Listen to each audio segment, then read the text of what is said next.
قربانگل سعیدова ساکن شهر دوشنبه میگوید چند پیش منزل زیستش را تعمیر کردند و نیت داشت با فروش چند از اشیاءهای آهنین کهنه قسمی از خراجات تعمیر را جبران کند. جای طبخشویی را عوض کرده در بیرون موندیم، خواستیم به آهن پراگیرا سپاریم، اونها نیست، گم شدند. خانم سعیدова با این مشکل خیش تنها نیست. اشیاءهای آهنی نظیر پنجره دسته‌های در این اواخر زود ناپدید می شوند. گشتگذار ما در آرامگاه مسیحیان دوشنبه نشان داد که در میان صدها قبر پنجره‌دار قسمتی از آنها بریده شدند.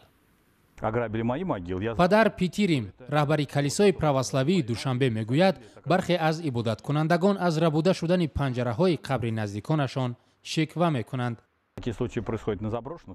حادثه های ربوده شدن پنجره بیشتر با گروه های پرتافته شده صورت میگیرد. آهن ربایان برای ربودن پنجره های قبرهای که دائم نگاهبین میشوند جرأت نمیکنند.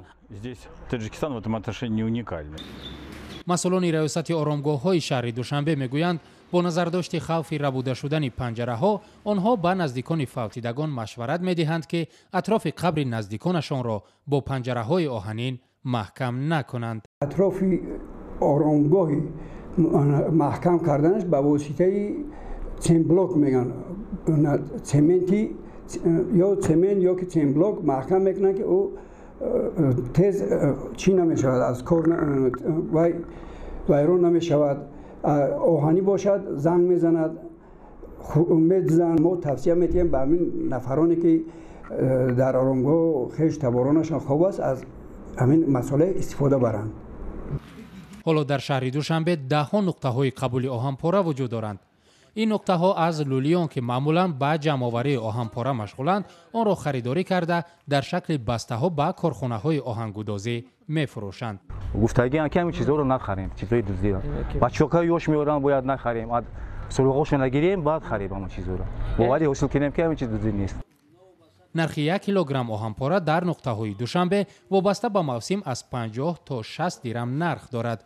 هرچند نرخ آهن‌پاره در نظر اول چندان گران نیست، اما در اصل آن یک بخش صنعت را در تاجیکستان میچرخاند که میلیون‌ها دلار گردش دارد. تنها در شهر و اطراف دوشنبه عین حال 24 کارخانه آهن‌گدازی فعالند که اکثرشان مالکیت شهروندان چین هستند.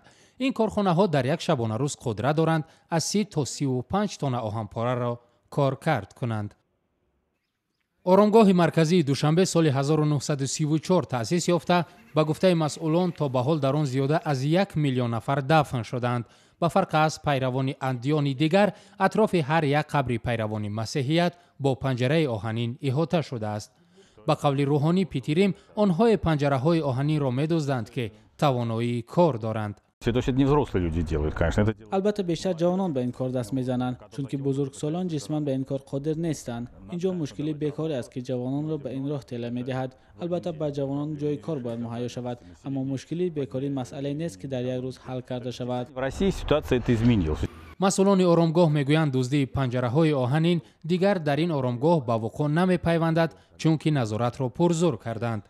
پدر پیتیر میگوید اگر صدها پاسبان هم کرا کرده شود حمایت کردن هزارها مرقد غیر امکان است و حل این مسئله دیگر به اخلاق و انصاف آدمان بستگی دارد.